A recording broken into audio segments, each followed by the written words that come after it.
Hello जी, आप देख रहे हैं ब्रेकिंग बैरियर्स और मैं हूं आलिया। आप सबको अपने प्रोग्राम में वेलकम करती हूं। आज आप देख रहे होंगे कि मैं एक बहुत ही मशहूर व मारूफ, बहुत कमाल की शख्सियत है ये। और पाकिस्तान में, लाहौर में हमारे लिए बहुत ऑनर की बात है, बहुत एजाज़ की बात है कि ऑथर, राइटर, कॉलमनिस्ट और पॉलिटिकल एनालिस्ट, पॉलिटिकल साइंटिस्ट जनाब डॉक्टर इश्तियाक अहमद हमारे साथ लाहौर में मौजूद हैं। Thank you so much doctor साहब कि आप लाहौर में आए, पाकिस्तान को आपने जो इज़्ज़त बख्शी।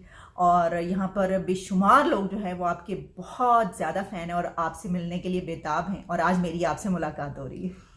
बहुत बहुत शुक्रिया आलिया जी। आपके साथ दूर से तो मुलाकात बड़ी पुरानी हो चुकी है जी और जी कई हमने प्रोग्राम किए हैं। जी।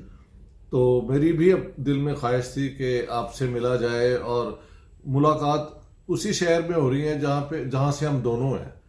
मैं ज़रा पुराना एक हूँ लाहौरी, आप नौजवान नस्ल से हैं, लेकिन हमारे अंदर वो जो कॉमन शेयर्ड कल्चरल है वो मज़ीद। और फिर ये मेरे लिए भी बहुत बड़ा एक ऑनर है कि आज हम प्रोग्राम अपने ही शहर में बैठ के दोनों कर रहे हैं। जी बिल्कुल। जी। क्योंकि डॉक्टर साहब का ताल्लुक भी लाहौर से है और मैं भी लाहौरी हूँ पक्की। तो फिर हमने सोचा कि जनाब दो लाहौरी मिलकर बैठ के कुछ बातचीत कर लें आज। तो मेरे लिए ऑनर की बात है कि मैंने डॉक्टर साहब की ये किताब ली और मैंने कहा कि इस किताब पर मैं लेकर जाऊं और डॉक्टर साहब से सिग्नेचर करवाऊं। तो आज मैं इनसे इसके ऊपर डॉक्टर साहब आपका ऑटोग्राफ लेना चाहती हूँ। मैं विद प्लेजर जी। जी ये फॉर 2 L से लिखते हैं आप? जी, डबल एल। जी। A L I. ALL? नहीं सर, ये जो कुछ भी लिख दें सर, नो प्रॉब्लम। नहीं, let me do it now for Alia Shah. Can we do it again? नहीं sir, it's okay, For Alia no Shah. Problem, ठीक है ये। With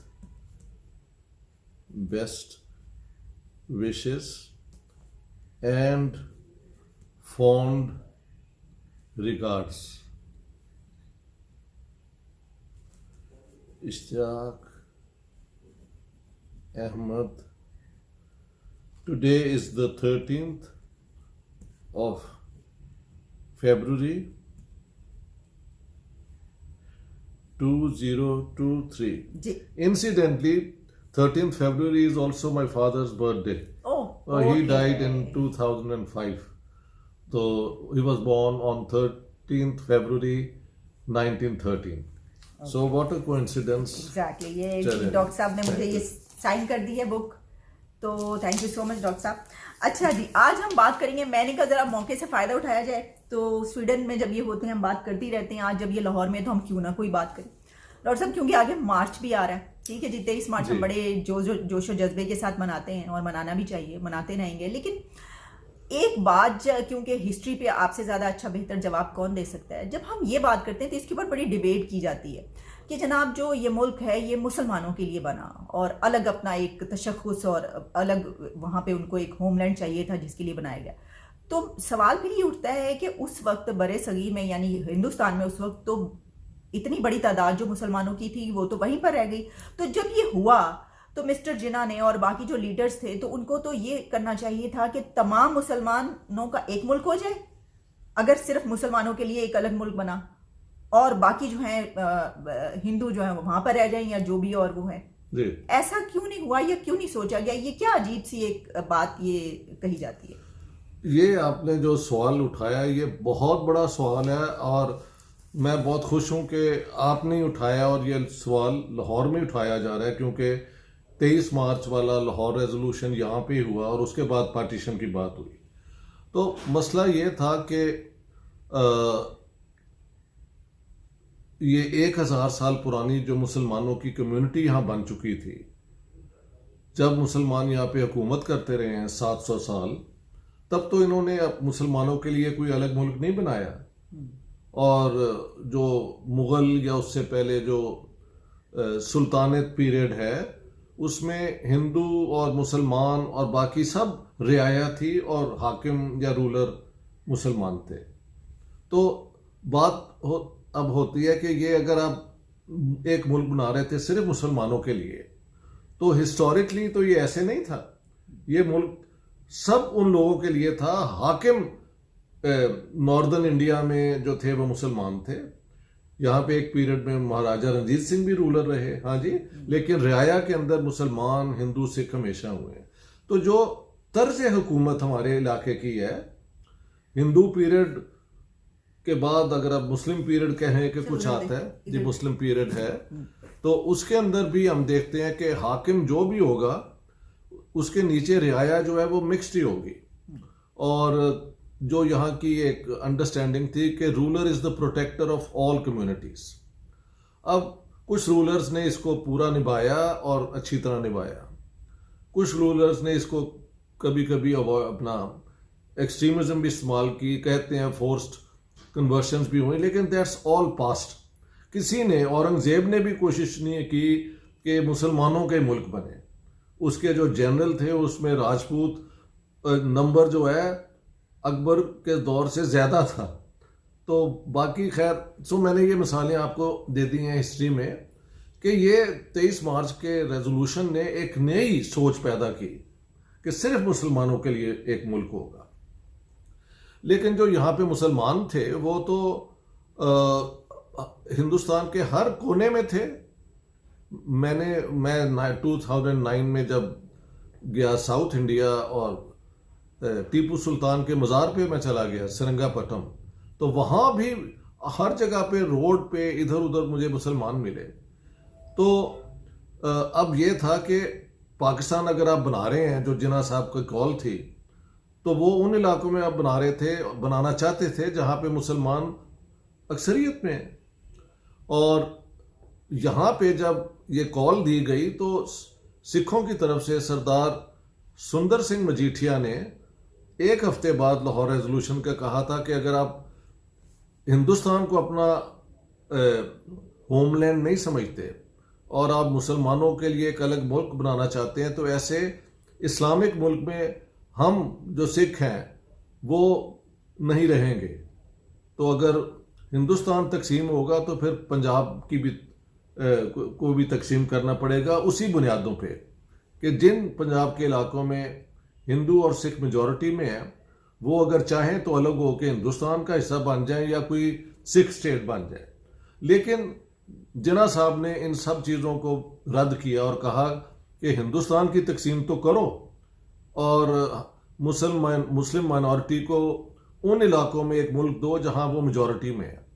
लेकिन जब वहां के नॉन मुस्लिम्स ने ये कहा कि अगर आप हिंदुस्तान को तोड़ रहे हैं मजहब की बुनियाद पे, तो फिर पंजाब और बंगाल को भी तोड़ना पड़ेगा मजहब की बुनियाद पे। ये जिन्ना साहब बिल्कुल नहीं मान रहे थे। मैं एक एग्जांपल दे दूं, 1944 में जो महात्मा गांधी थे वो बाकी कांग्रेस लीडर्स की तरह उन्हें जेल में रखा गया था after the quit India movement. वो क्विट इंडिया मूवमेंट 42 अगस्त में शुरू हुई थी कि अंग्रेज़ों निकल जाओ इस मुल्क में और हमें आज़ाद कर दो।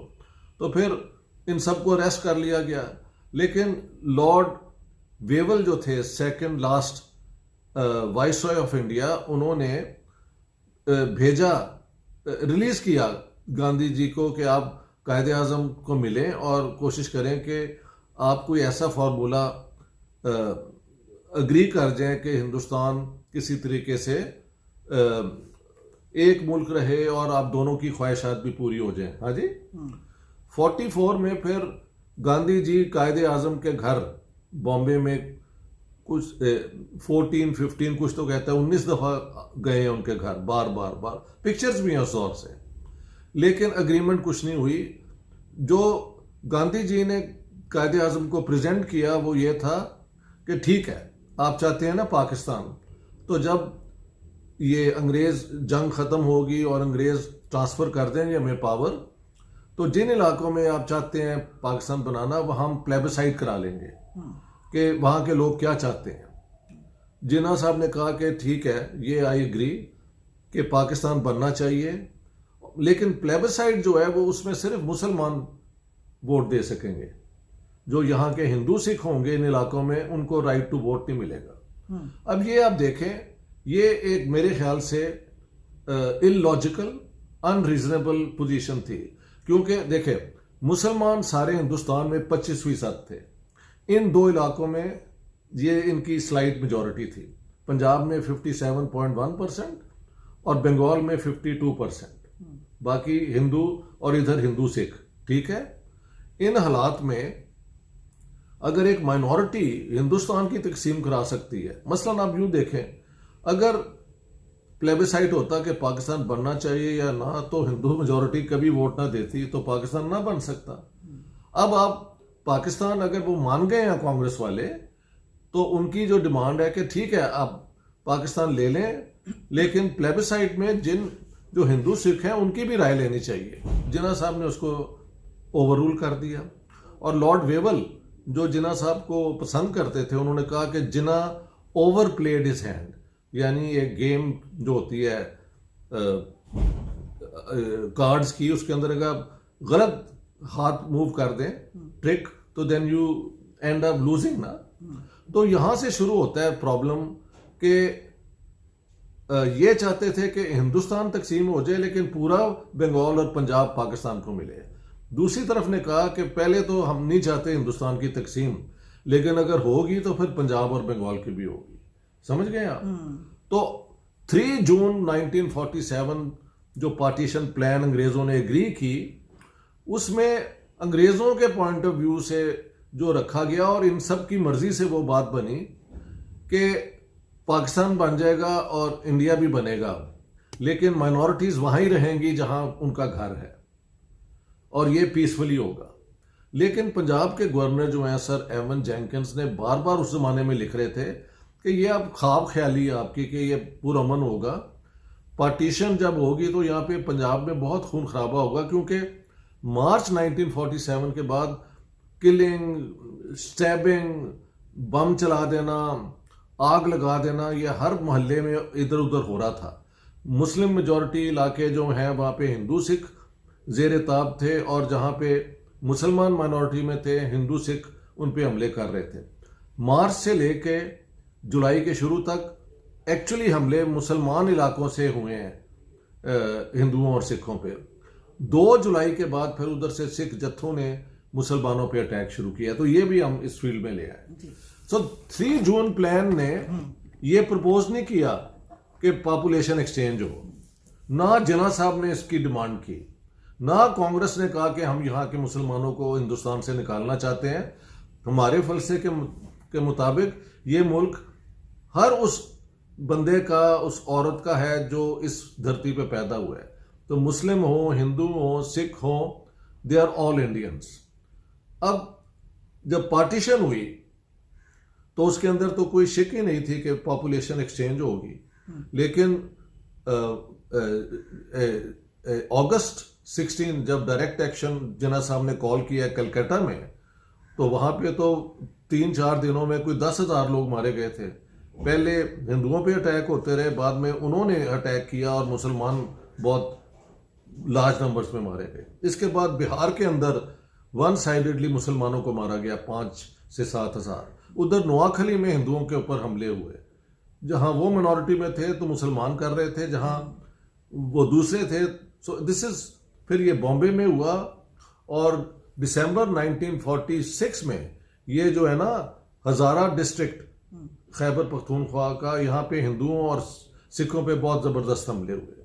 फिर जनवरी से लेके डायरेक्ट एक्शन जिन्ना साहब की कॉल पे पंजाब में हो गया, और 4 मार्च को पहली गोली चली, ये गोल बाग जो नासिर बाग है ना, जी जी, इसमें गवर्नमेंट कॉलेज के पास हिंदू सिख स्टूडेंट्स प्रोटेस्ट कर रहे थे कि हम पाकिस्तान नहीं बनने देंगे। तो जो थे पतरस बुखारी प्रिंसिपल, उन्होंने पुलिस बुला ली, पुलिस ने गोली चला दी। उसके बाद लाहौर के अंदर यही कत्लेआम शुरू हो गया। अमृतसर में शाम के वक्त 4 को ही शुरू हो गया, 5 को मुल्तान और रावलपिंडी में हुआ। रावलपिंडी में वन साइडेडली इन्होंने कई हजार सिख मार दिए। तो वहां से पंजाब की सिचुएशन जो थी वो आउट ऑफ कंट्रोल थी, ठीक है। लेकिन nobody was talking about the population exchange, क्योंकि कांग्रेस का प्रोग्राम ही था मुसलमानों को निकालने का। जिन्ना साहब की कोशिश थी कि पूरा पंजाब आ जाए और बंगाल आ जाए, लेकिन अल्टीमेटली पार्टीशन में पंजाब भी पार्टीशन हुआ और बंगाल भी हुआ, क्योंकि ये प्रिंसिपल 3 जून प्लान में एग्री हो गया था।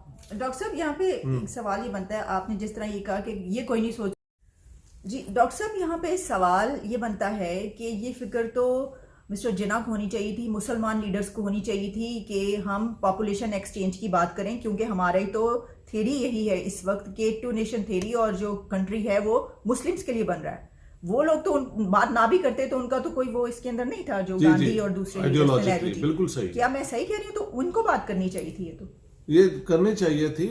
और ऐसे भी है कि मेरे ख्याल किसी ने बताया होगा कि जो पार्टीशन प्लान के मुताबिक अब पंजाब भी डिवाइड हो रहा है और बंगाल भी हो रहा है, क्योंकि 21 जून को बंगाल असेंबली के 2 हिस्से कर दिए थे उन्होंने, एक मुस्लिम मेजॉरिटी डिस्ट्रिक्ट और एक नॉन मुस्लिम मेजॉरिटी डिस्ट्रिक्ट, और असूल बना था कि अगर इन दोनों में से एक भी ब्लॉक पार्टीशन के हक में वोट दे दे तो पार्टीशन होगी। ठीक है, इस तरह ही पंजाब में 23 जून को ये हुआ था, और हिंदू सिख ब्लॉक ने पंजाब की पार्टीशन के हक में वोट दिया, मुसलमानों ने पंजाब को यूनाइटेड रखने की वोट दिया। लेकिन इंडिया की पोजीशन ये थी कि मुसलमान wanted partition of India but not the Hindus and Sikhs. ठीक है ना, ये दोनों लॉजिकली कॉन्ट्रडिक्ट करती हैं पोजीशंस।